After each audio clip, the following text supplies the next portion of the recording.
5:30, simulan na natin at pupunta tayo sa People's Park. Let's try. Jogging tayo. Lamig! Let's go!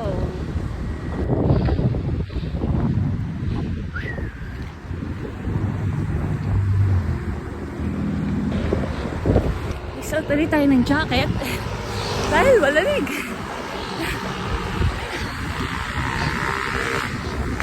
Oh, nice na. 4 kilometers pa. Mahaba pa.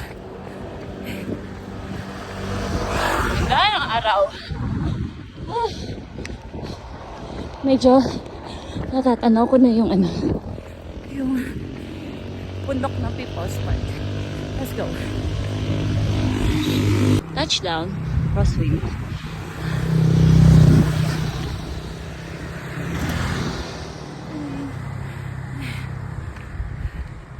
3 kilometers pa.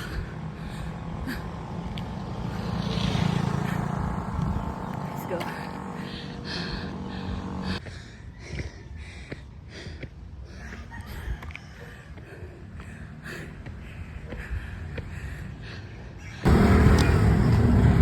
Yung bundok.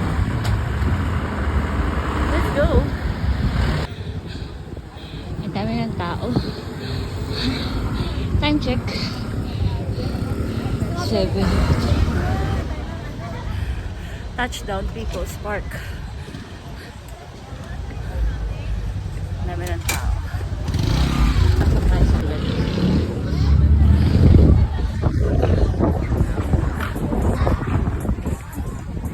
$50.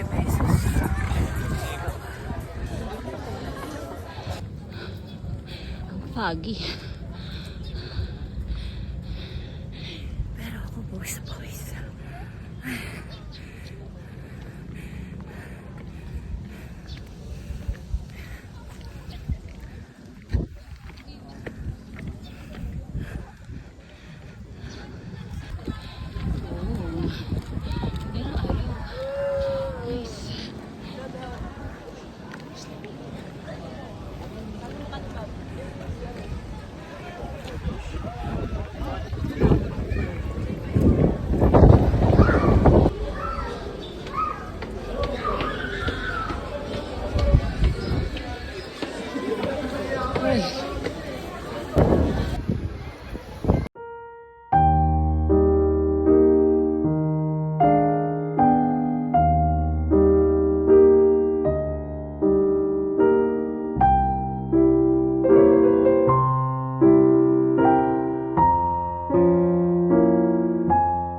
Baba na tayo.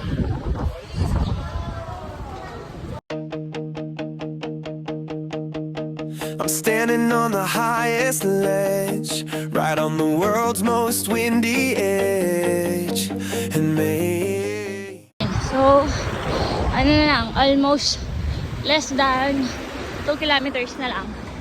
So, sa area na to, kahit dun sa kabila, hindi siya, runner or joggers friendly, pedestrian friendly kasi sobrang heated. At the same time, yung pathwalk dito puro harang din. So tapos 2 lanes yan, mga sasakan, as in sobrang dikit sila dyan sa may white na linya na yan. Kaya hindi siya safe takbuhan. Pag mga ganito, pwede kang mag-sprint. Pero ako pagod na ako. Ayun. Ayan, oh. Sobrang kitid niya. So, kung dito ka dito magja-jog sa gilid, sa may bandang, kalsada, makamasagi ka ng sasakyan ng mga parating. Pag dito naman, tutama ka naman dito. Tapos, uneven din yung mga daanan. So, wala kang choice. Pero tayo, tuloy natin to. Kahit naglalakad, cool down na lang. So, yun lang. Lapit na tayo sa ating unit. Okay, later. Right. Touchdown. SMDC. Ay!